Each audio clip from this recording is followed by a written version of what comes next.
Komisi Pemberantasan Korupsi atau KPK menetapkan mantan Kepala Kantor Wilayah Direktorat Jenderal Pajak Jakarta Khusus Muhammad Hanif sebagai tersangka dalam kasus gratifikasi.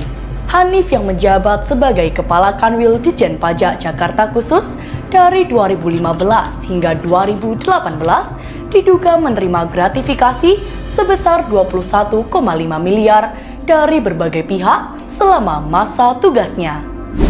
Salah satu penggunaan dana tersebut diduga dialokasikan untuk mendanai peragaan busana yang digelar oleh anaknya Feby Paramita pada 13 Desember 2016.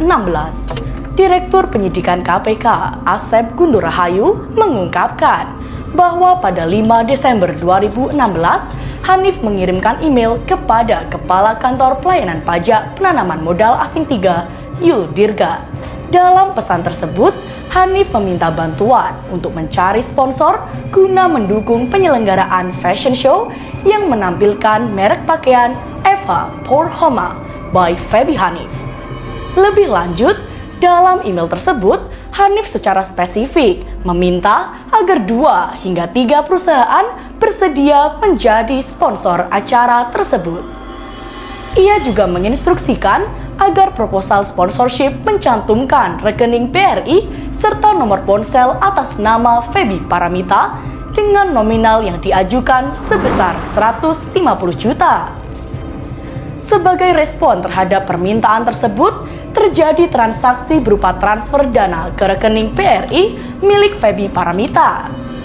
KPK mengidentifikasi bahwa dana tersebut berasal dari wajib pajak di Kantor Wilayah Pajak Jakarta Khusus serta pegawai di KPP Penanaman Modal Asing 3 dengan jumlah mencapai 300 juta.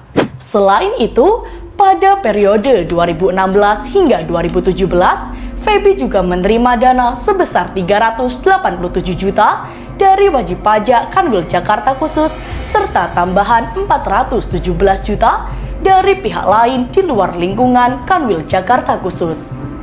Secara keseluruhan, diduga total dana gratifikasi yang diterima untuk pelaksanaan fashion show Eva Pour Homme by Feby Hanif mencapai 804 juta.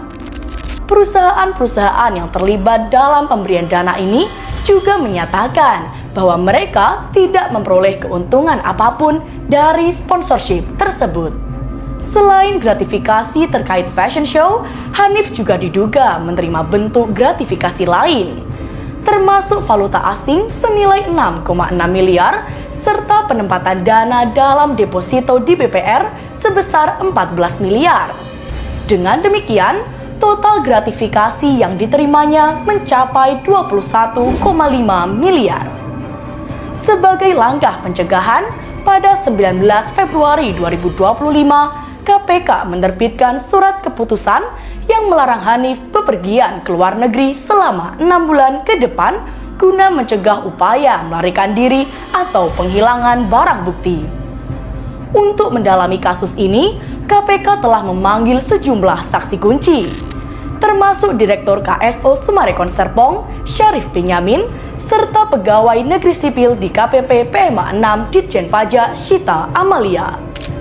Pemeriksaan ini bertujuan untuk menelusuri lebih lanjut aliran dana yang diterima Hanif serta mengidentifikasi pihak-pihak lain yang mungkin terlibat dalam skema gratifikasi tersebut. Hingga kini, penyelidikan masih berlangsung guna mengungkap keterlibatan pihak lain serta memastikan pertanggungjawaban hukum bagi Muhammad Hanif.